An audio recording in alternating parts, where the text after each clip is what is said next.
हम principal madam ने Rajendra sir और ऑल टीचर्स को मुबारक देते हैं कि इन्होंने बच्चों को अच्छी तरह से जो पढ़ा लिखा के आज एग्ज़ाम हुए, आज भी इनका रिजल्ट है।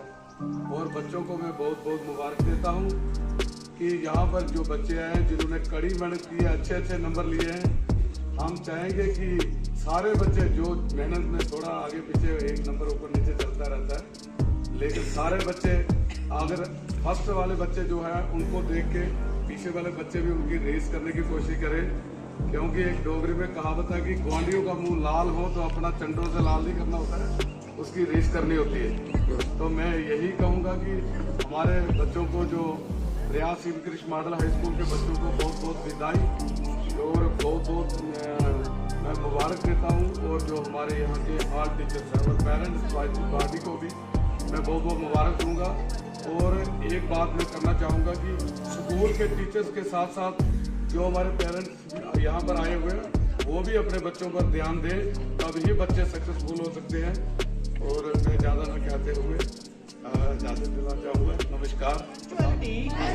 And sincerity towards all tasks assigned to me by my parents, teachers, guides, and group leaders. I pledge to strive hard to exceed in development of PHMS and its various components designed by PHMS for building and strengthening me competencies for performance and commitments leading to children's all-round development. To always show respect towards my profession, my teachers, elders, fellow trainees, and group members.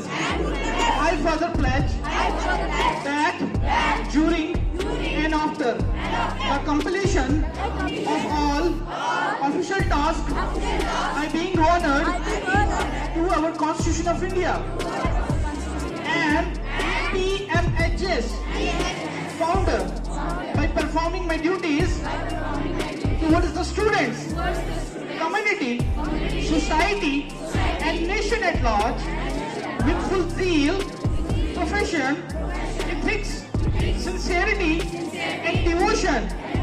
Jai Hind, Jai Bharat.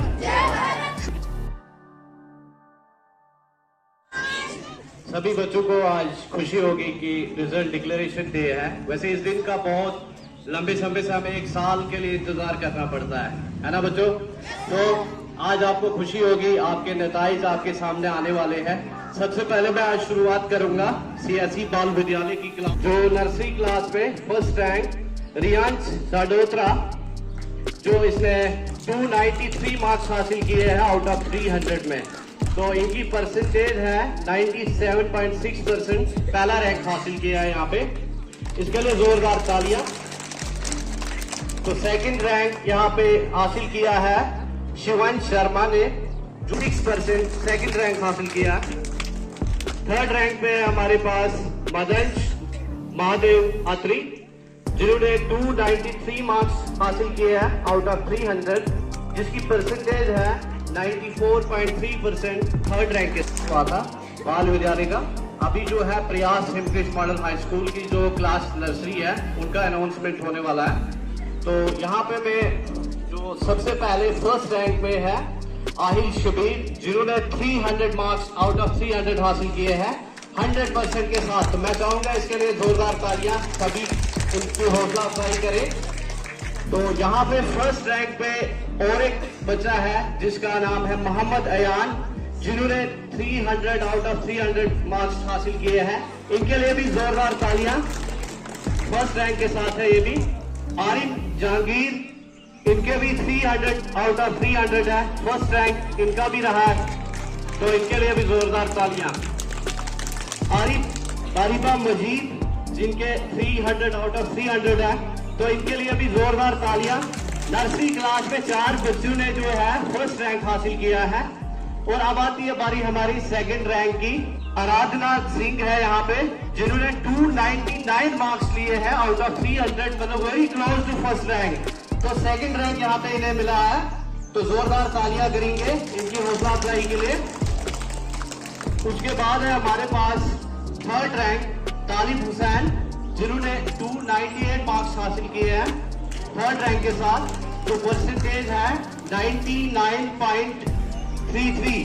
बच्चों को जो हमारे यहाँ बैठे हुए हैं उनको जो है इनको हौसला अफजाई करते रहे, ताकि बच्चों का हौसला बढ़ता रहे। ये जरूरी नहीं होता है रैंक, इंसान को आगे पीछे भी होता है कि थोड़ी बहुत आपकी कोताही होती है। आइंदा के लिए आपको ऐसा नहीं करना है, कोशिश करनी है टॉप आने की। अगर आपकी कोशिश रहेगी तो तभी चीजें बदल सकती है, ऐसे कुछ नहीं। तो आप इनकी हौसला अफजाई करते रहे। तो ये था नर्सरी क्लास प्रयास हिमकृष्ण मॉडल हाई स्कूल की, जिनका नताइज यहाँ पे मैंने अनाउंस किया। तो थैंक यू। जी लगाकर पढ़ो, पढ़ाई कर लो बच्चों। जिंदगी में परिणाम अच्छा चाहते हो तो जी लगाकर पढ़ा करो बच्चों, क्योंकि जब वक्त इम्तिहान लेता है तो पढ़ने का भी वक्त नहीं देता है। Good morning to all of you. Morning. Today we are going to announce the result of class LKG and UKG. मैं LKG का रिजल्ट अनाउंस करने वाली हूँ from last rank to first rank, ठीक है। थर्ड, सेकंड और first rank ले रहे हैं बच्चे LKG के। थर्ड रैंक पे है मोहम्मद मुतेन, जिसके 397 मार्क्स है 400 में से। सिर्फ 3 नंबरों का फर्क है 400 होने को। तो जोरदार तालियों के साथ बच्चों का हौसला अफजाई करिए। सेकंड रैंक पे भी 2 बच्चे आ रहे हैं, दोनों के इक्वल मार्क्स और मार्क्स ले रहे हैं 399, सिर्फ 1 नंबर कम 400 में से। और ये सेकंड पोजीशन हमारे स्कूल की बच्चियां ले रही है आयजा फातिमा और साइफा जान। जोरदार तालियां इनके लिए भी। और लास्ट में फर्स्ट रैंक ले रहे हैं मोहम्मद अशर तारिक। जोरदार तालियां। 400 में से 400 मार्क्स एक बच्चे के लिए भी पूरे मार्क्स लेना बहुत बड़ी मेहनत की बात होती है। मैं आप सभी पेरेंट्स को अपनी ओर से मुबारकबाद पेश करती हूँ। तो अब मैं क्लास UKG का रिजल्ट अनाउंस करने जा रही हूँ। तो इसमें भी 28 बच्चे हैं, तो मैं last to first rank announce करूँगी।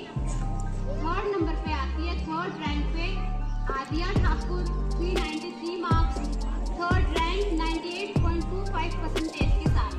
फिर सेकंड नंबर पे आ जाता है Tejal Gupta 396 marks 99%, second rank. तो इसके लिए जोरदार तालियां।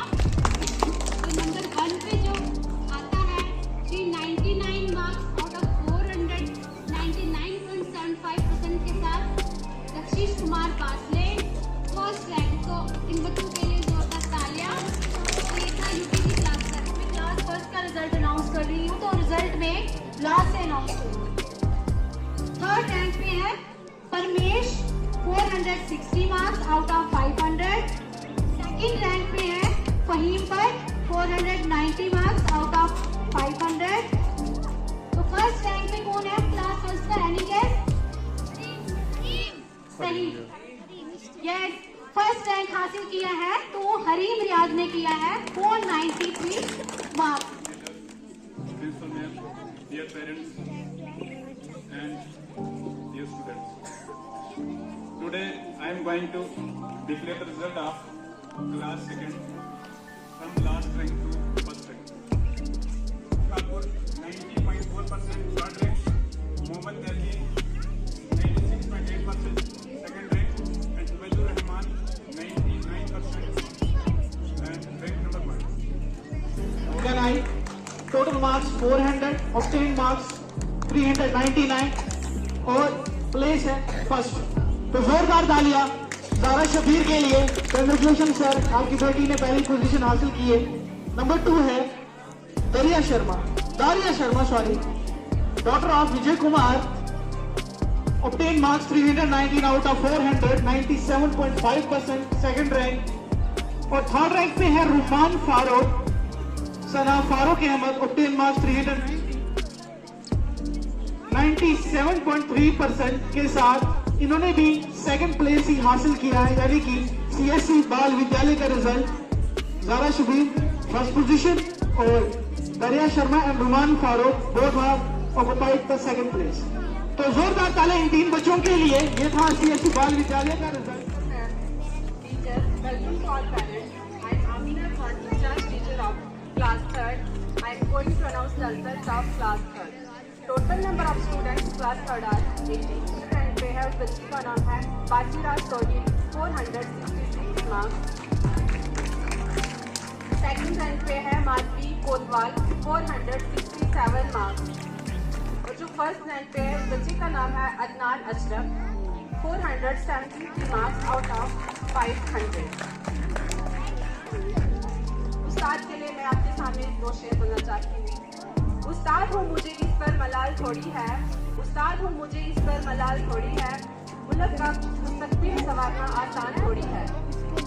बस उस्ताद ही फिक्रमंद है सबके अरूज के लिए, बस उस्ताद ही फिक्रमंद है सबके अरूज के लिए, यहाँ किसी को किसी का ख्याल थोड़ी है। मजा तो तब है किसी खाक के जरे को मुनव्वर कर दूँ, मजा तो तब है किसी खाक के जरे को मुनव्वर कर दूँ, सिर्फ अपनी बात को रोशन करना कमाल थोड़ी है।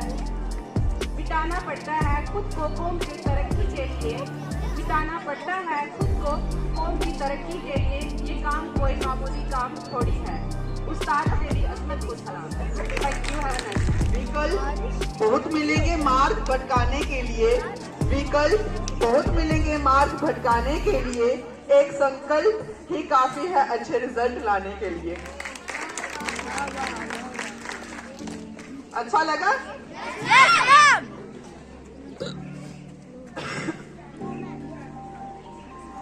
मैं इंचार्ज टीचर 4th क्लास की हूँ। तो 4th क्लास में 19 बच्चे हैं, तो मैं लास्ट रैंक से फर्स्ट रैंक की ओर जाऊंगी। फिर से third rank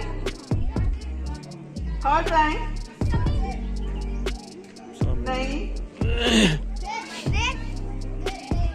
yes, Zaid Arif 554 marks 600 में से। सेकंड रैंक पे है Mohammad Shumail, 582 marks out of 600। जोरदार तालियां। मैं third, second, first rank announce कर रही हूँ। तो लास्ट में हमारा फर्स्ट पोजीशन बचती है। तो फर्स्ट पोजीशन है सम्मिन गुप्ता, 594 मार्क्स 600 में से। जोरदार तालियां।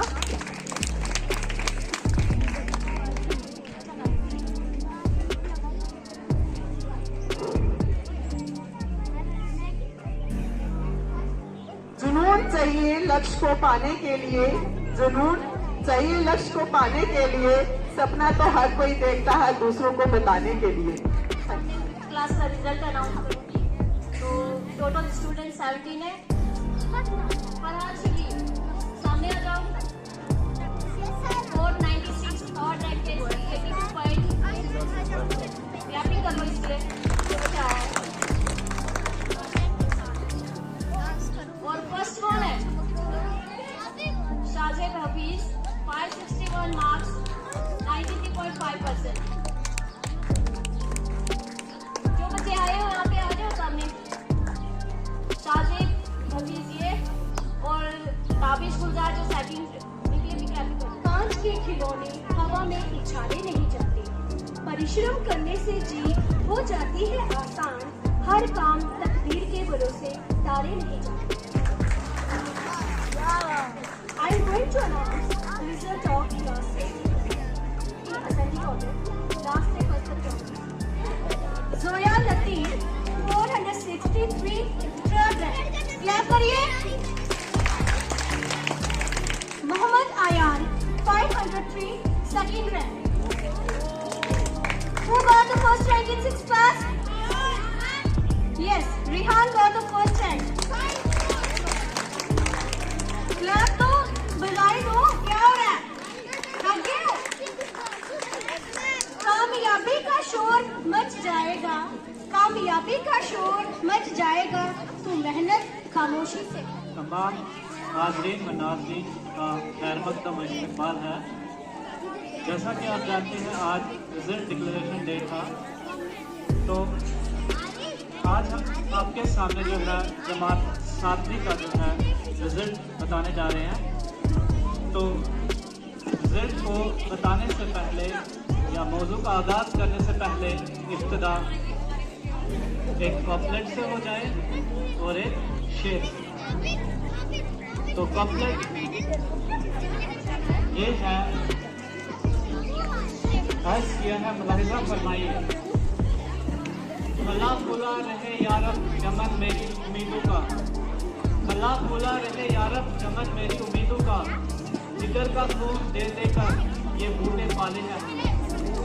तो जिन बच्चों का नताइज मैं आपके सामने पेश करने जा रहा हूँ, ये उन बच्चों के लिए था ये शेर, क्योंकि इन बच्चों को उस्ताद कराम में जो है जिगर का खून देने के सेचा है और आज इनकी बेहतरीन कारकर्दगी का जो है मुजाहरा आपके सामने पेश होने जा रहा है।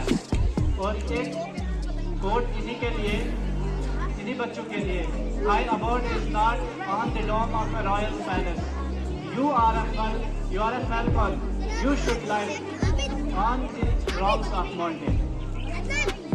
तो ये बच्चों को मैंने तस्वीर शाहीन के साथ दी है, जिन बच्चों ने मेहनत और मुशक्क़त करने के बाद जो है आपके सामने यहाँ बेहतरीन कारकर्दगी का मुजाहरा पेश करेंगे और शुरुआत करेंगे एंटी क्लॉकवाइज।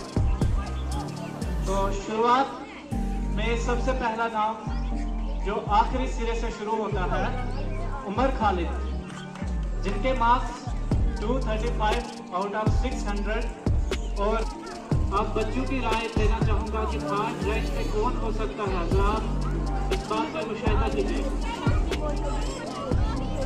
बिल्कुल सही पकड़े हैं रोहित सिंह, जो 552 मार्क्स लिए हैं, 92%। और सेकंड में कौन हो सकता है? कौन? ऐसा लगता है कि बच्चों में इल्म है गायबाना। बिल्कुल सही, आज़ीम कटोर। और इस बात से ये भी जाहिर होता है कि जब इवैल्यूएशन करने वाले सामने कराम है, उन्होंने सही इवैल्यूएशन की है। और फर्स्ट पे कौन आता है? और ये पहली फर्स्ट पोजीशन ले चुके हैं रुमास शबीर, जिनके मार्क्स हैं 575, 95.83%, जो रैंक फर्स्ट पे आ रहे हैं। और जो रैंक सेकंड पे आ रहे हैं मोहम्मद ताजिम, उनके मार्क्स हैं 566 और 94.33%। और थर्ड रैंक में जो रोहित आ रहे हैं उनके 552 मार्क्स हैं। तो सभी बच्चों को बहुत बहुत मुबारक हो, जिसने बेहतरीन कारकर्दगी का मुजाहरा किया। As a charge of class 9, I am going to announce class 9 result without taking much time. तो हमारी क्लास 9 क्लास में 18 बच्चे टोटल हैं, तो टॉप रैंक पे है।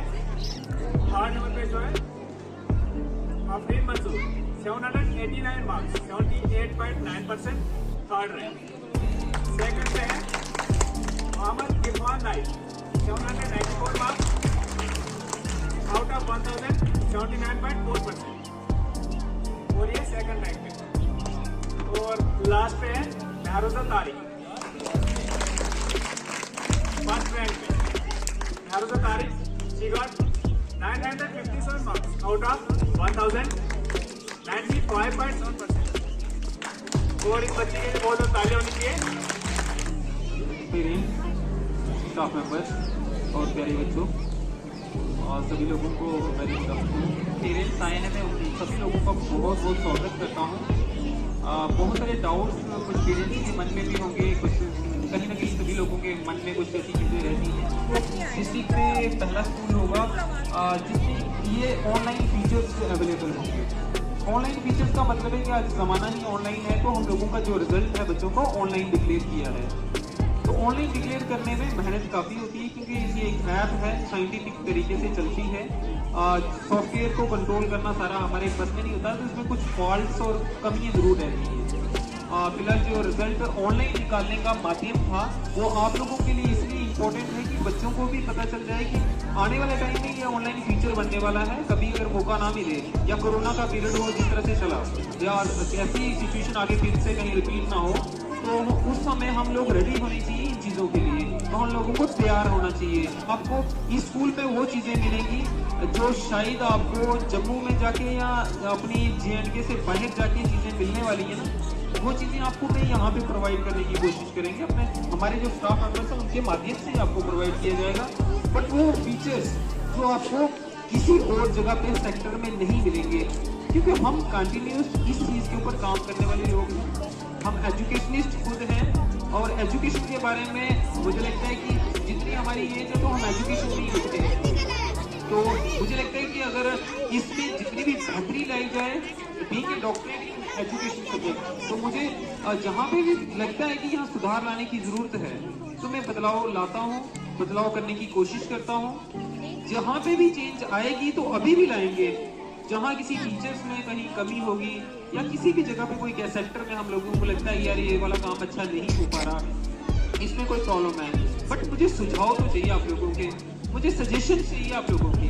आप लोग सजेशन दीजिए खुले दिल से, सर यहाँ पे ये वाली चीज़ अच्छी नहीं हो रही है, काइंडली इसको थोड़ा इरेडिकेट हटा दो इसको, या इसको थोड़ा इम्प्रूव करने का मुझे पता है कि ये ऐसे कैसे करते हैं। तो मैं कभी बुरा नहीं मानूंगा कि किसी पेरेंट ने मुझे सुझाव दिया, किसी बच्चे ने मुझे सुझाव दिया, नहीं सर इस वाले काम को अगर ऐसे किया जाए तो ज़्यादा बेहतर होगा।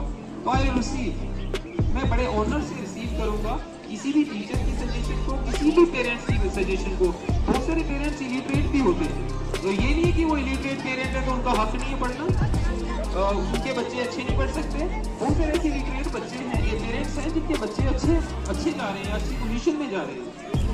कई लोगों के बच्चे अभी फर्स्ट टाइम ही यहाँ पे इनरोल हुए होंगे, हो सकता है उनकी प्रोग्रेस ज़्यादा अच्छी नहीं हो, या जिनके बच्चे 2-3 सालों से यहाँ पे पढ़ रहे हैं, तो अगर उनके पेरेंट्स का तो हमारे साथ कोई लाइजन इतना अच्छा नहीं है, तो मुझे लगता है उसमें तो वीकनेस रहेगी।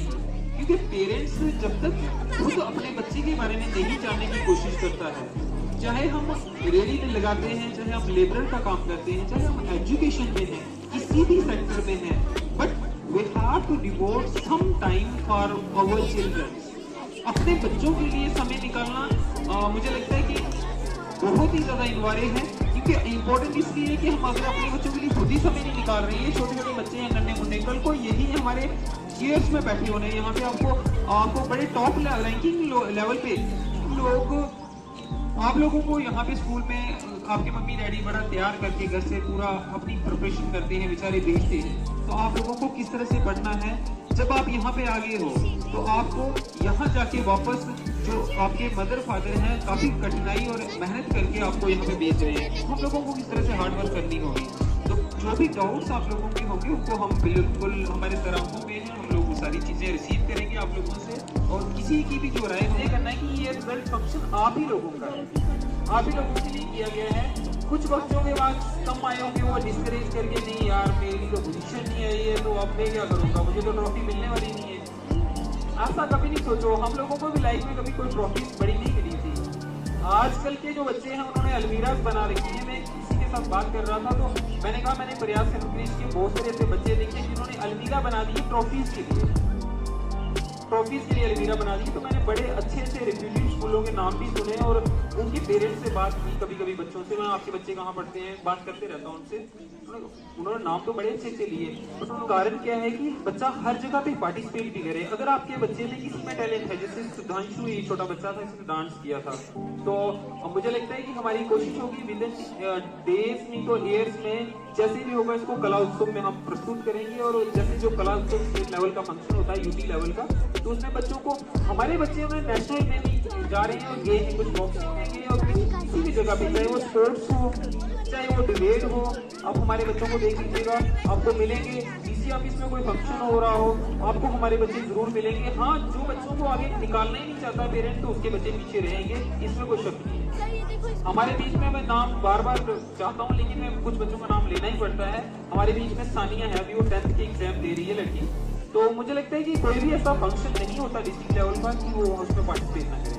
इसी तरह से बहुत सारे ऐसे बच्चे हैं, वेदिका है या और भी महरोजा है, बहुत सारे ऐसे बच्चे हैं जिन्होंने काफ़ी अच्छा सीखा है, वो आगे जा रहे हैं। तो बेटा आज के टाइम पे अगर मैं बच्चों को मैसेज दूँ तो होलिस्टिक डेवलपमेंट आपको कहते हैं कि जाकिर सर ने नेशनल एजुकेशन पॉलिसी के बारे में बात जरूर की, तो नेशनल एजुकेशन पॉलिसी बनाने वालों ने तो बना दी, स्कूलों ने इम्प्लीमेंट भी कर दी अपने हिसाब से, बट जब हम अपने आप को बदल ही नहीं रहे हैं तो नेशनल एजुकेशन पॉलिसी का क्या मतलब है? अगर हम अपने आप में चेंज ही नहीं लाना चाहते हैं तो हमें चेंज की शुरुआत करनी होगी। चेंज थोड़ी सी कठिन जरूर होती है, बदलाव हम कभी भी लाते हैं। अगर मैं आपको अभी कहूँ कि कल से 4 बजे जाग जाओ तो आप तो सारे डिस्टर्ब हो जाओगे, यार 4 बजे कैसे जागना है यार, ये तो पॉसिबल ही नहीं है। बट जब आपने बदलाव लाया, जब आप 4 बजे उठना लगोगे ना, आप देख लेना कि आप उन लोगों से 90% आगे हो जाओगे, दूसरे लोगों से। दूसरे लोग नींद में सो रहे हैं बट आप काम कर रहे हैं। जब हम इस सिचुएशन में कहीं ना कहीं चेंज लाने की कोशिश करते हैं और अपने आप को बदलना चाहते हैं तो वो बच्चा कामयाब होता है। और आप ही में से जो चेहरे हैं हमें दिखने हैं डिस्ट्रिक्ट लेवल पे, स्टेट लेवल पे, किसी कंट्री लेवल पे, जिन बच्चों ने अच्छी अच्छी बड़ी बड़ी पोजीशन संभाल ली है। तो मैं इसलिए चाहता हूँ कि होलिस्टिक डेवलपमेंट को होलिस्टिक डेवलपमेंट में खाली बुकिश नॉलेज ना दिया जाए, बल्कि बच्चे को जीना भी सिखाया जाए। उसके जीने के लिए उसको कौन कौन सी चीजें और कौन कौन सी कठिनाइयाँ आने वाली हैं, तो हम इस स्कूल के माध्यम से बच्चों को वो सब चीजें देना चाहेंगे कि एक बच्चा खाली रीडिंग राइटिंग लेके बुक वर्क किताबी कीड़ा ना बन जाए, बल्कि उसके अलावा भी जिंदगी में बहुत सारी प्रॉब्लम्स हम लोगों को आती हैं, उनको भी सॉल्व कर सके, वो एक प्रॉब्लम सॉल्वर बन जाए, तो प्रॉब्लम को सॉल्व कर सके। तो आई थिंक मैं थोड़ा लंबा ना हो जाऊं, तो ये कुछ ऐसी चीजें हैं जो एजेंडा पॉइंट है, मैं मुख्य तौर पे इसको डिस्कस करना चाहूँगा।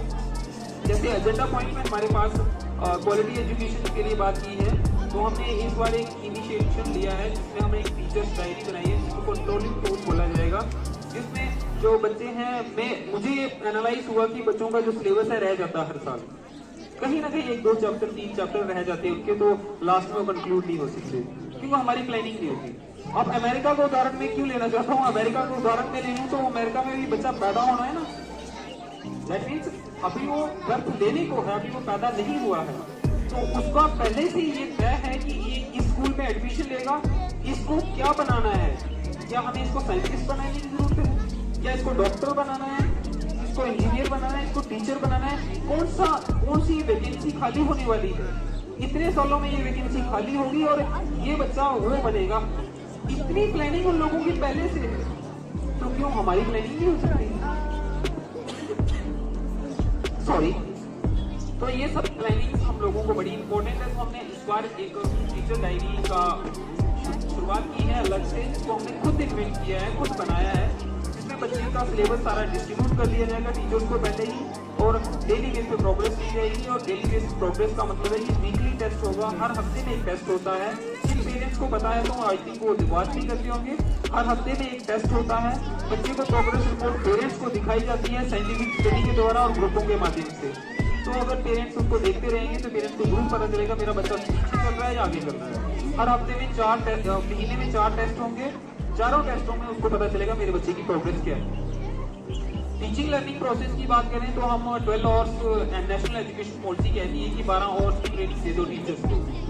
तो हमारी ये कोशिश है कि अभी हमारा ट्रेनिंग सेशन कोई नहीं हुआ, हमारे जो टीचर्स हैं उनको ट्रेनिंग दी जाएगी, हम उनके जो जॉब प्रोफेशन है उसको ज़्यादा बेहतर बनाने के लिए उनको ट्रेनिंग प्रोवाइड करेंगे। हम समय समय पे देते रहते हैं, जहाँ पे हमें नीड लगेगी कि टीचर्स को ट्रेनिंग की ज़रूरत है तो वहाँ पे हम देंगे। आप लोग हमारे साथ होंगे तो हमें किसी भी चीज़ की कोई प्रॉब्लम नहीं है।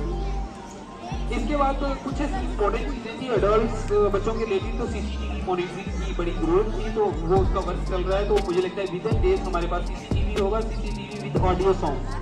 ऑडियो साउंड का मतलब है कि क्लास में किसी भी किस्म की आवाज़ होती है या कुछ भी कोई भी चीज़, कोई ऐसी गतिविधि होती है चाहे बड़ी क्लासेस में छोटी क्लासेस में, तो ऑडियो रिकॉर्डिंग के साथ हमारे पास अवेलेबल होगी।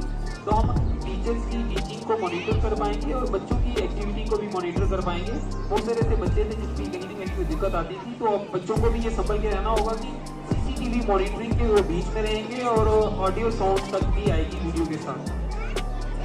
कुछ ऐसी चीज़ें हैं जिसके ऊपर प्रैक्टिकल ट्रेनिंग के ऊपर हम लोगों को ध्यान देना है। इसमें लाइब्रेरी हो गया। अब जैसे हम कंप्यूटर का सब्जेक्ट चलाते तो थे, लेकिन प्रैक्टिकल ट्रेनिंग कम होती थी बच्चों को, तो हमारे पास फुल फ्लेज लैब है। 15 से लेकर 25 के बीच में हमारे पास कंप्यूटर सिस्टम है।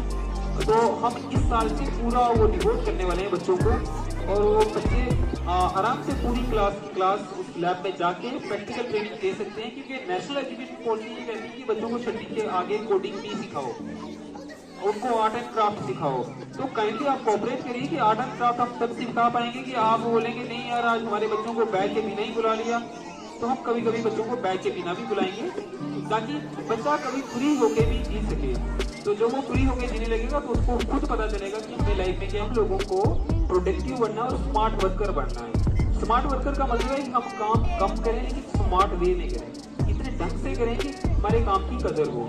बहुत सारे लोग सुबह से लेकर शाम तक पढ़ते रहते हैं लेकिन बाद में फेल भी हो जाते हैं लाइफ में, क्योंकि उनके काम का कोई सिस्टम नहीं है, उनकी कोई प्लानिंग ही नहीं है। आप प्लानिंग करके पढ़ो भैया, आप जिंदगी भी जियो, आप खाना भी खाओ, आप घूमो भी, आप वॉकिंग भी करो, आप गेम भी खेलो। ये नहीं कि 24 घंटे पढ़ते ही रहो तो उससे काम चल जाएगा, इससे काम नहीं चलने वाला है। तो कुछ चीज़ों के ऊपर हम फोकस करनी है, फिलहाल हम उसके ऊपर जानते हैं कि कहाँ वीकनेस है। आप लोगों से सुझाव हम फिर भी ले लेंगे। हाउस सिस्टम है, हाउस सिस्टम में कुछ लोगों की, कुछ बच्चों की अच्छी कोऑर्डिनेशन नहीं रहती है, तो हाउस सिस्टम को ज़्यादा बेहतर बनाया जाएगा। आप डिस्ट्रिक्ट लेवल पे देखेंगे हाउस सिस्टम हर जगह चलता होगा। मॉर्निंग हाउस हमारे टाइम भी कहीं ना कहीं होता था, लेकिन उतना नहीं होता था। ये एक वाहिद ऐसा स्कूल होगा जिसमें हाउस सिस्टम को डेली बेस पे रैंकिंग की जाती है कि आज किस हाउस की क्या रैंकिंग आई, हफ्ते में, पूरे हफ्ते में कितना रैंक हुआ उस हाउस का, पूरे हफ्ते के बाद महीने में 4 हाउस हैं, कौन सा हाउस बेस्ट आया, जो हाउस बेस्ट आता है उसको रिफ्रेशमेंट दी जाती है। रिफ्रेशमेंट उसके लिए अलग से बजट अलॉट कर रखा है कि उन बच्चों को सारों को रिफ्रेशमेंट दी जाएगी, इसलिए कि इन बच्चों ने पूरे महीने में सबसे ज़्यादा बेहतर परफॉर्म किया।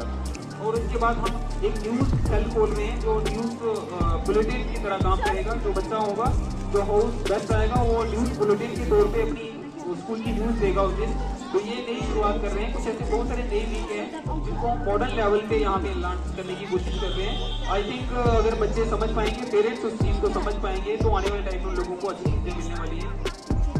कुछ इसके अलावा कुछ और चीज़ें हैं जिनके ऊपर मैं खाली आपको मैंने बता दिया, जैसे डिबेट हो गया, इन चीज़ों के ऊपर जिस तरह से स्टंट डालने की जरूरत है, बट पार्टिसिपेशन ऑफ पेरेंट्स बहुत कम है, जिसकी वजह से हम एक इनिशिएटिव ले रहे हैं। तो अगर पेरेंट्स मीटिंग में लगातार 2 या 3 मीटिंग में नहीं आता है तो कैंडिडेट शुड बी फाइन। अगर 1 मीटिंग 2 मीटिंग रिपीटेडली पेरेंट्स नहीं आता है उस बच्चे को फाइन किया जाएगा। आप सोचेंगे कि फाइन क्यों हो रहा है, फाइन किया जाएगा। और जो बच्चा लॉन्ग एब्सेंटी होगा, आपको पता है जो जिस बच्चे की अटेंडेंस अच्छी होगी उसको अटेंडेंस के भी मार्क्स दिए। तो ये नेशनल एजुकेशन पॉलिसी का ही एक हिस्सा है, तो नेशनल एजुकेशन पॉलिसी में अटेंडेंस के भी मार्क्स। इसी तरह से पेरेंट टीचर मीटिंग के भी मार्क्स हम रख रहे हैं। क्यों रख रहे हैं? क्योंकि आप लोग अगर बच्चों को मॉनिटर करते रहेंगे तो हम लोगों को लगता है कि आपका बच्चा ज़्यादा बेहतर बन सकता है। आपका बच्चा बेहतर है, बट अगर आप और कोऑपरेट करें तो उससे भी बेहतर बन सकता है। जैसे पेरेंट्स कभी कभी मिलते हैं, यार हमारा बच्चा वीक है यार, इस वाले सब्जेक्ट में मेरा बच्चा लास्ट रैंकिंग पे आ रहा है, बट अगर ये सब चीजें हैं तो ये सब चीजें ठीक की जा सकती हैं अगर आप बार बार टीचर से बात करें, टीचर से मिलें, पेरेंट्स टीचर्स मीटिंग्स में आए। अटेंडेंस के अलावा कुछ पार्टिसिपेशन जैसे डिस्ट्रिक्ट और स्टेट लेवल पे होती है, हम कोशिश करेंगे कि उसमें और ज़्यादा बेहतर बनाएं। आप ma'am, parents, faculty members, dear students, good morning to all of you. आप सबको पता है कि government of India specially ministry of education के द्वारा जो नई पॉलिसी इंट्रोड्यूस की गई है, न्यू एजुकेशन पॉलिसी के नाम से जाना जाता है, सभी इस चीज से वाकिफ होंगे, जिसका नाम है NEP 2020 या NEP नेशनल एजुकेशन पॉलिसी 2020 भी कहा जाता है। तो आप सबको पता होना चाहिए या आज के दौर में इसकी इम्प्लीमेंटेशन जो है अब शुरू हो चुकी है। सभी को अब इस चीज़ के बारे में अवेयर होना चाहिए कि इसके अंदर जो बदलाव है, बहुत सारे ऐसे बदलाव हैं जो हमें अपनाने हैं। हमें एक जो बड़ा गोल है उसको अचीव करना है।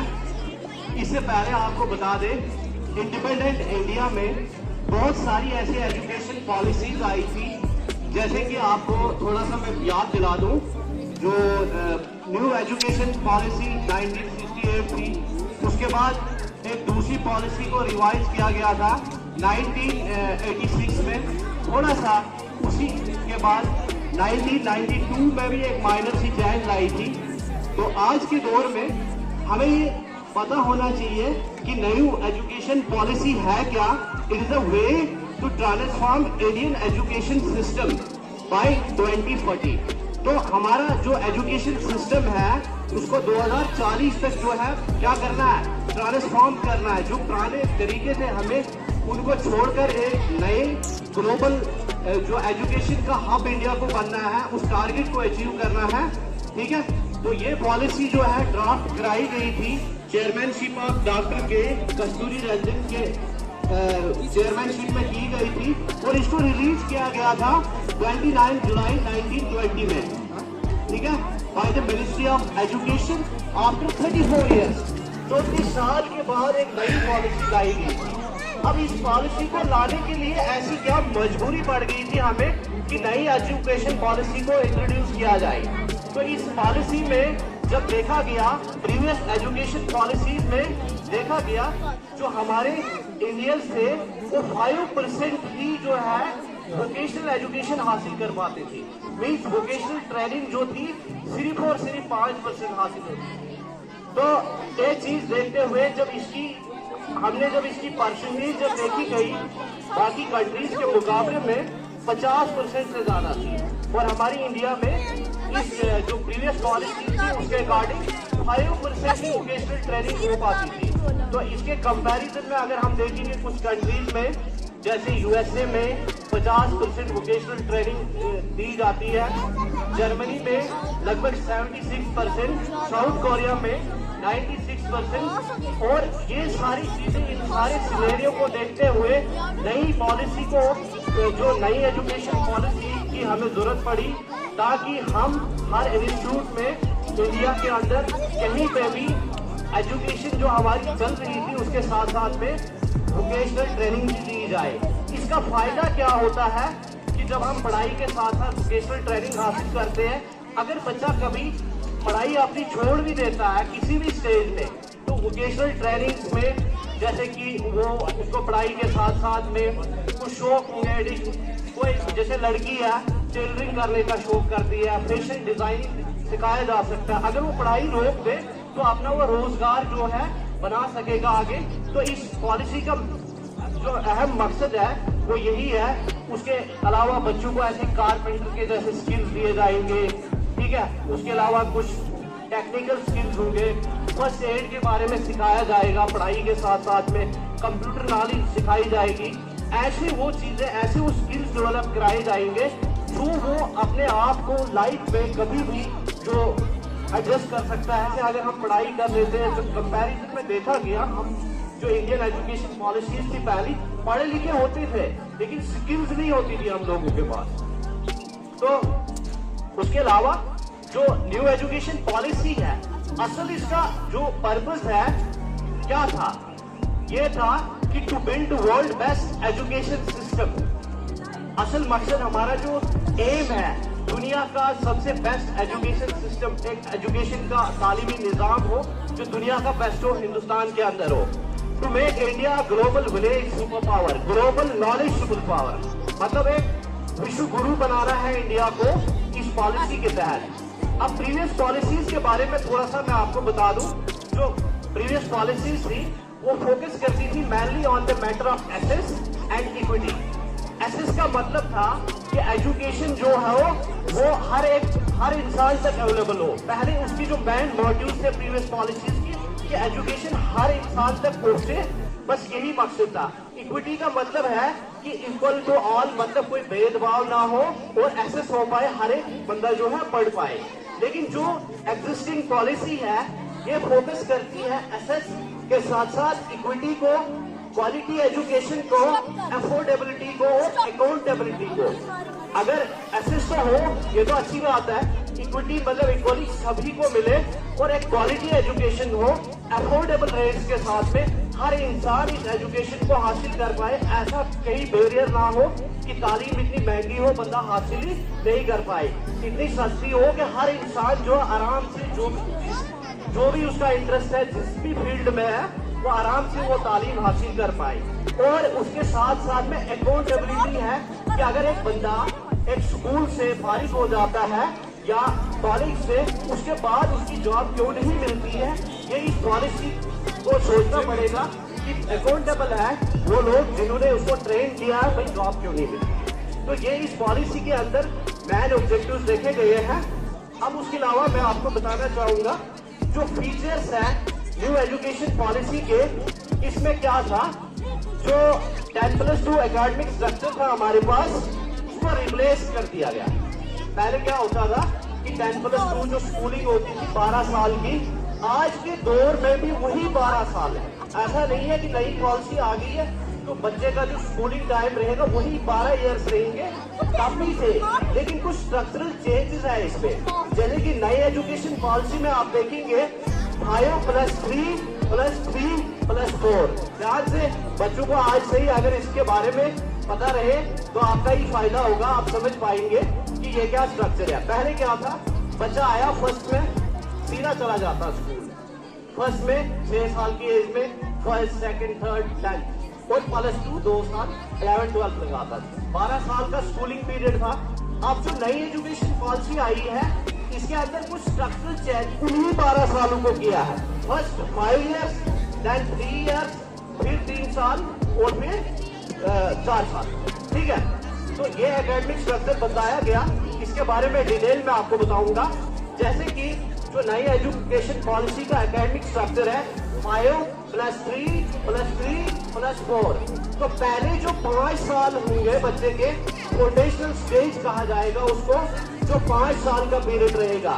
इसमें जो बच्चे की उम्र होगी, जो फर्स्ट 5 इयर्स स्कूलिंग होगी, 3 साल की एज में बच्चा 3+ की एज में आएगा, 6 साल की उम्र तक फाउंडेशनल कोर्स में, जैसे आंगनवाड़ी में रह सकता है या प्री स्कूल जिसमें आप नर्सरी, LKG, UKG क्लासेस कहते हैं, ये कंपलसरी किया गया आज की न्यू एजुकेशन पॉलिसी में।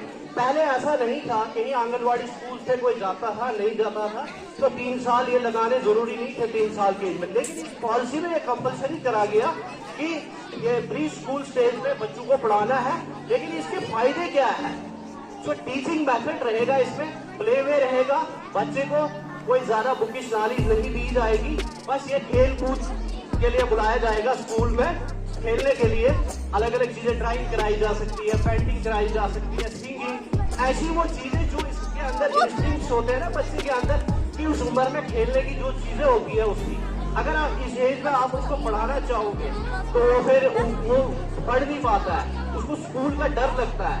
तो इसीलिए इस पॉलिसी में मॉडिफिकेशन लाई गई कि 3 साल जो प्री स्कूलिंग होगी उसकी आंगनवाड़ी में जो फर्स्ट 3 ईयर वहाँ पे बच्चे को ज्यादा पढ़ाया नहीं जाएगा, उसको उसके अकॉर्डिंग जो है गेम्स वगैरह, ड्राइंग, पेंटिंग वो चीजें कराई जाएंगी। और इस फाउंडेशन कोर्स के 5 इयर्स है जिसमें 3 साल तो हो गए उसके खेल कूद में कंप्लीट, 2 एग्जाम, और फिर 2 साल आगे क्लास फर्स्ट और सेकंड, जिसकी एज रहेगी बच्चे की 6 to 8 इयर्स होनी चाहिए।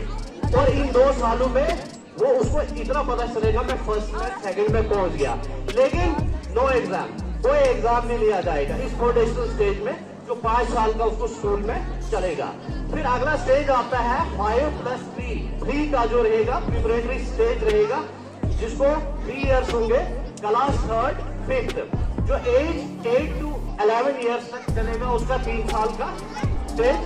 और इसके अंदर जो लर्निंग प्रोसेस होगा मेनली एक्टिविटी बेस्ड होगा, एक्टिविटी बेस्ड होगा और स्टडी भी कराई जाएगी। लेकिन यहाँ से बच्चे को थोड़ा सा ये अंदाजा रहेगा कि एग्जाम भी देना है, यहाँ से एग्जाम स्टार्ट हो जाएगा 5 साल लगाने के बाद।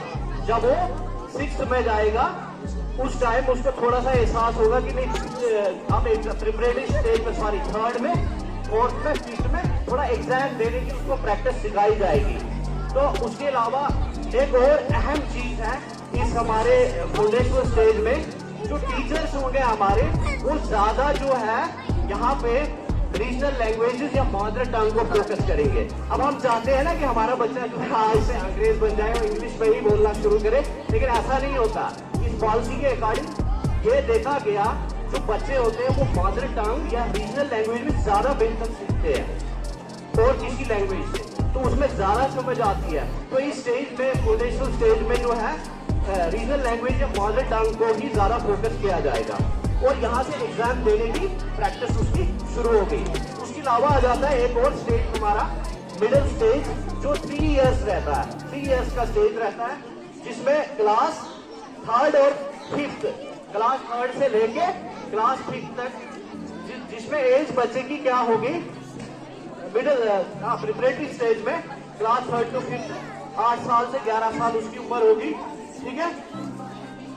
तो इसके दौरान जो है एग्जाम, एक तो एग्जाम स्टार्ट होगा, मदर टंग का इस्तेमाल किया जाएगा। उसके अलावा आ जाता है हमारा मिडिल स्टेज। पहले भी हमारी जो 12 ईयर स्कूलिंग में था 12 साल, तो यहाँ पे भी एक मिडिल स्टेज आएगा तो 3 इयर्स का होगा।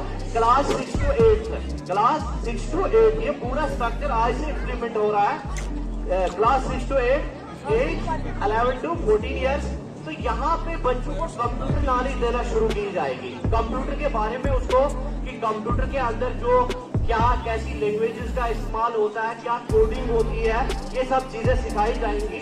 उसके अलावा वोकेशनल ट्रेनिंग दी जाएगी जिसमें बच्चे को कोई सीविंग, फैशन डिजाइनिंग के लिए कोई कपड़ा सीना सीखता है, कोई कुकिंग में, उसको एडिशनल मार्क्स मिलेंगे इन चीजों के। फर्स्ट एड के बारे में, फर्स्ट एड कैसे देना है, कारपेंटर जैसे ऐसी चीज को सीख सकता है, यहाँ पे ड्राइंग सीख सकता है, ये क्या बोलते हैं फिशरीज वगैरह, मछली कैसे पालनी होती है, चाहे एक एक्वेरियम घर में बनाए कोई भी, तो ये सब चीजें उसको सिखाई जाएंगे। क्योंकि अगर वो आने वाले दौर में पढ़ाई छोड़ देता है तो उसको ये स्किल्स यहाँ पे ऑलरेडी उसने सीखे हो और उनका वो इस्तेमाल करके अपना रोजगार कमा सकता है। उसके अलावा यहाँ पे उसको इस मिडिल स्टेज में मैथ भी सिखाया जाएगा, आर्ट्स जैसे सब्जेक्ट्स के बारे में भी सिखाया जाएगा, कुछ टेक्निकल स्किल्स दिए जाएंगे।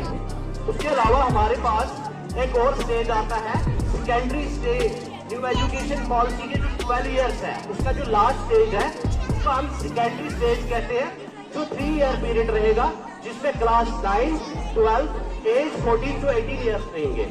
तो सबसे जो बड़ी अचीवमेंट है इस स्टेज में वो क्या है, नो स्ट्रीम सिस्टम।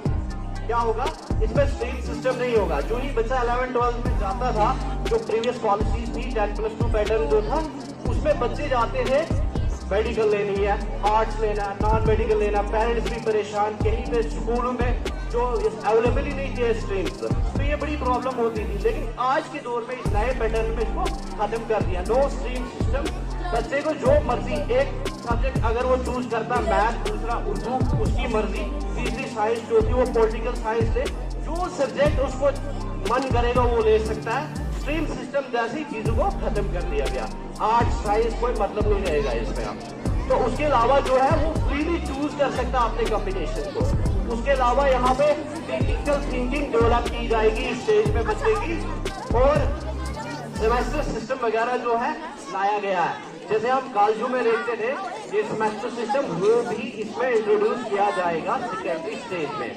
बच्चों को मैं पीछे थोड़ा सा डिसिप्लिन में बैठे बच्चों, ठीक है, ये आप ही के लिए जो नई पॉलिसी आप आज से ही समझ जाओगे तो आपके लिए ही फायदा है, ठीक है। तो यहाँ पे सेमेस्टर सिस्टम, और सबसे बड़ी बात है फॉरेन लैंग्वेज स्टेज पे सिखाई जाएगी। जो हमारी लैंग्वेज थी पहले, तो हमें जो रीजनल लैंग्वेज वगैरह, यहाँ पे foreign language, national language regional तो थी, नेशनल लैंग्वेज प्लस एक फॉरेन लैंग्वेज कंपलसरी सिखाई जाएगी। वो भी बच्चे की चॉइस के मुताबिक, चाहे वो चाइनीज सीखे, चाहे वो जापानीज सीखे, जो मर्जी चाहे, ताकि वो आने वाले वक्त में किसी और कंट्री में अगर वो जाता है वो इजीली वहाँ पे कम्युनिकेट कर सके लोगों के साथ। तो ये इस पॉलिसी के कुछ बहुत अच्छी इम्प्रूवमेंट्स है। उसके अलावा अगर हम देखेंगे थोड़ा सा ग्रेजुएशन स्टेज जो रहेगा 4 इयर्स का, उसमें BA, BSc, BCom वगैरह ऐसे कुछ जो कोर्सेज होते हैं ग्रेजुएशन के, उनको भी खत्म कर दिया गया। ऐसा कुछ नहीं होगा, बंदा सिर्फ ग्रेजुएट कहलाया जाएगा। जैसे कि उसका भी बड़ा फायदा दिया है पुरानी पॉलिसी के अकॉर्डिंग। जो हमारे ग्रेजुएशन दूसरी कोर्सेज थे उसमें फर्स्ट ईयर में कोई बच्चा जाता है, सेकेंड ईयर में किसी अच्छे कॉलेज में एडमिशन ले लेता था तो उसके पेरेंट्स कुछ ऐसे वैसे करके उसकी फीस वगैरह जो है कर लेते थे, 1 साल 2 साल। भाई जो कहीं फेल हो गया वो डिसकंटिन्यू करता था अपनी पढ़ाई, वो कर नहीं पाता था कंप्लीट, क्या वो जो है प्रॉपरली वहाँ फी वगैरह नहीं दे पाता था, जिसके कारण किसी ने फर्स्ट ईयर में छोड़ा, अगर देखोगे किसी ने सेकेंड ईयर में छोड़ दिया। रीजन क्या था कि वो कंटिन्यू नहीं कर पाते थे, कहीं कोई भी फाइनेंशियल इश्यूज थे और भी कोई इश्यूज हो सकते। लेकिन नई पॉलिसी में ऐसा कुछ नहीं है। अगर बच्चा ग्रेजुएशन के लिए जाता है, 1 साल वो लगाता है कंप्लीट, तो उसको 1 ईयर ग्रेजुएशन सर्टिफिकेट दी जाएगी और उसके आधार पे उसको जॉब मिल सकती है। उसके अलावा अगर वो 2 साल ग्रेजुएशन कोर्स में लगाता है तो उसको एक ग्रेजुएशन डिप्लोमा दिया जाएगा और उसके आधार पे वो जॉब ले सकता है, उसका कोई भी साल जाया नहीं होगा। और यहाँ पे वो फर्स्ट ईयर ही पढ़ने के बाद एग्जिट कर सकता है, बस मैंने पढ़ाई नहीं पढ़नी है, उसको कंप्लीट वो साल का फायदा मिल जाएगा, वो अपना जिंदगी में उसका फायदा उठा सकता है। अगर 2 साल वो कंप्लीट करता है तो उसको एक डिप्लोमा दिया जाएगा, उसका भी अलग ही लेवल होगा और उसका फायदा उसको मिल जाएगा, भरपूर मिल जाएगा। असल मकसद इस पॉलिसी का यही है कि जितना हमारे पास नॉलेज हो, स्किल हो, उसका हम जो है आने वाले वक्त में उसका यूज कर सके। अगर वो 3 इयर्स कंप्लीट करता है यूजी कोर्सेज में तो वो उसको एक डिग्री दी जाएगी, जो डिग्री एक ग्रेजुएट डिग्री कहलाएगी। उसका मतलब ना BA, BSc, BCom या BCA ऐसा कुछ तो से ग्रेजुएट कंसिडर किया जाएगा। दुनिया के किसी भी कॉम्पिटिटिव एग्जाम में वो हिस्सा ले सकता है। चौथा साल जब वो ग्रेजुएशन में लगाएगा यहाँ पे तो उसको रिसर्च ग्रेजुएशन रिसर्च कहलाया जाएगा कि 4 साल बंदे ने ग्रेजुएट तो है प्लस रिसर्च भी है इसका। उसके अलावा अगर आप देखोगे पोस्ट ग्रेजुएशन की जो इस पे डिग्रीज वगैरह होंगी 1-2 साल का वही रहेगा पोस्ट ग्रेजुएशन। और इसमें एक चीज लाया गया, लोग MPhil की डिग्रियां करते हैं, उसको खत्म कर दिया गया। अब वो डिग्री नहीं मिलेगी। अगर PhD वगैरह कोई करना चाहता है तो 4 साल के अंदर उसकी PhD हो सकती है। और जो की फ्यूचर्स इस न्यू एजुकेशन पॉलिसी के हमारे पास है, सबसे बड़ी बात है हमारे दौर में जो हमारी प्रीवियस पॉलिसी थी इसमें हमारा 3% GDP का बजट जो है यूज होता था। अब जो नई पॉलिसी आई है इसके अंदर 6% GDP का यूज किया जाएगा। अब आप कुछ एस्टिमेट कर सकते हैं 6% GDP हमारी कंट्री की कितनी है उसका इस्तेमाल किया जाएगा। तो इस सेक्टर में बहुत इम्प्रूव करना है क्योंकि हमने एक global knowledge super power India को बनाना है। उसके अलावा एक और अचीवमेंट है इस पॉलिसी की, टॉप 50 रैंक्ड यूनिवर्सिटीज को इनवाइट किया जाएगा इंडिया के अंदर। जो दुनिया की टॉप 50 यूनिवर्सिटीज होंगी उनको यहाँ लाया जाएगा, इनवाइट किया जाएगा। आप अपने कैंपस यहाँ खोल सकते हैं, चाहे वो किसी भी डिपार्टमेंट के हो, टेक्नोलॉजी के हो, किसके भी, उनको कोई सिक्योरिटी वगैरह डिपॉजिट करने की जरूरत नहीं पड़ेगी, फ्री इनवाइट किए जाएंगे और यहाँ के बच्चे पढ़ सकते हैं। पहला ऐसा नहीं थी, तुमने थोड़ा सा किया था, लेकिन अपोजिशन गवर्नमेंट ने बोला कि भाई ये आएंगे टॉप यूनिवर्सिटी फीस लेके, अगर भाग गए तो फिर हम अमेरिका और कहीं साउथ अफ्रीका कहाँ जाएंगे, भाई हमारी फीस वापस दो। लेकिन अब ऐसा नहीं है, कोई सिक्योरिटी इश्यूज नहीं है, टॉप यूनिवर्सिटी को यहाँ बुलाया जाएगा। उसके अलावा इस पॉलिसी के तहत CPD क्या होता है, कंटिन्यूअस प्रोफेशनल डेवलपमेंट। जो टीचर्स होंगे, जो टीचर्स टीचिंग करा रहे होंगे उनको जो है 50 आवर्स की ट्रेनिंग लेनी पड़ेगी साल के अंदर, 50 घंटे जरूरी कंटिन्यूअस प्रोफेशनल डेवलपमेंट, अपने अंदर की वो स्किल लानी है जो बच्चों को हमें बाद में सिखाना है। ये चीज भी इसके अंदर बहुत जरूरी पार्ट है। और उसके अलावा सबसे बड़ी बात है कि ये पॉलिसी क्यों लाई गई। अगर एक बच्चा 12 पास कर लेता है उसके बाद परेशानी, कोचिंग कहाँ कराएंगे, फिर जाके उसकी सीट निकलेगी।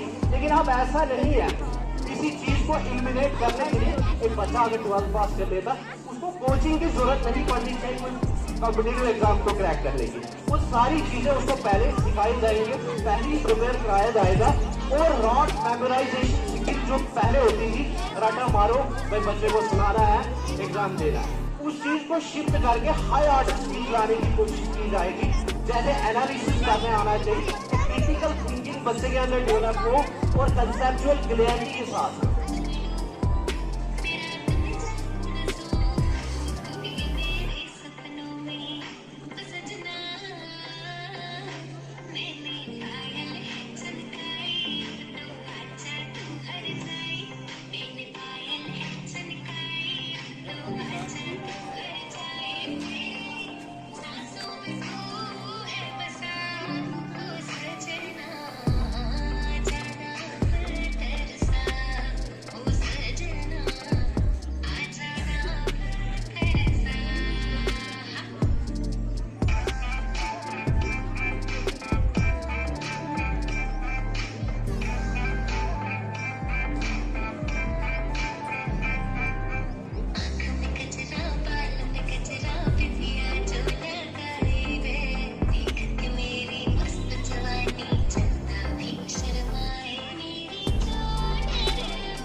बंदे उठने नहीं देते लेते मिनटों मिनट पाटना तो हस बल्ली किहड़ा करदा तंग मैनूं दस बल्ली साडे मैट्रिक च आउंदी ना पुलिस बल्ली करदा तंग किहड़ा दस बल्ली जट कहनी बनाउंदे कहंदा रन करदे अपने विचार करदे जब जिथे चलदे रखांगे पूरी लहर फड़दे बंदे जिगरे वाले आ साडे नाल खड़दे इवें ढलदे मुझे शुरू ते न बल्ली किन्ने टक्कने पिंडे ते ना तू गिण बल्ली होया बैल पुणा करदे नूं चिर बल्ली मिंट लगदा नहीं खोलदे ये सिर बल्ली जे बथेरे भुगदे आ यार काली शीशे कराए ते लोक काली कार जांदा फस के जदों भी हट्टी जावे मारके बल्ली कट पई सा अपने चलदे ने मुंड तो जटां दे पुੱਤ शायद तेरे भाਵੇਂ ਸਾਡਾ ਨਾ ਪੁੱਛ ਲਈ ਮੈਂ ਚੱਲਦਾ ਏ ਟੌਪ ਉੱਤੇ ਤੇਰਾ ਯਾਰ ਉਦੋਂ ਮੋਢੇ ਨਾਲ ਮੋਢਾ ਜੋੜ ਖੜੇ ਯਾਰ ਨੀ ਮੇਰੇ ਡੱਬ ਬੱਤੀ ਮੋੜ ਥੱਲੇ ਕਾਲੀ ਕਾਰ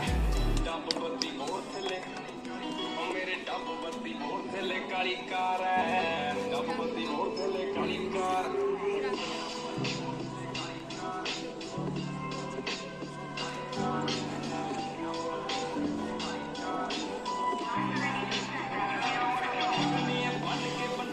तेरे घुमदे आ शहर पैर पटदे आ जिथे उत्थे पैंदा दिसे पैर पैर शौक नाल पूरदे आ पुੱਤ जट तेरी सोच नालों नी यार गड्डी रखदे गड्डी चमकदी छोटी उत्तरे चमकी सेंटर च दिसदा रुमालम नी पट्टू तुरदे आ सर्कल पिओ दी मन असीं ठोकदे नी बंदा कदे टैम बंद नी बंदा टक लैने घरों चक लैने बिलो अख लाल रखी पाड़े अख लैने नी फिर शक पैंदे जे को करदा गदारी साडे नाल पत्तू करन वाले यारी दोवें मन करदे आ रत के जे आई उत्ते मुੱਢ दे परिंदे किन्ने फट जोरदार तालियां।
तो ये थी आप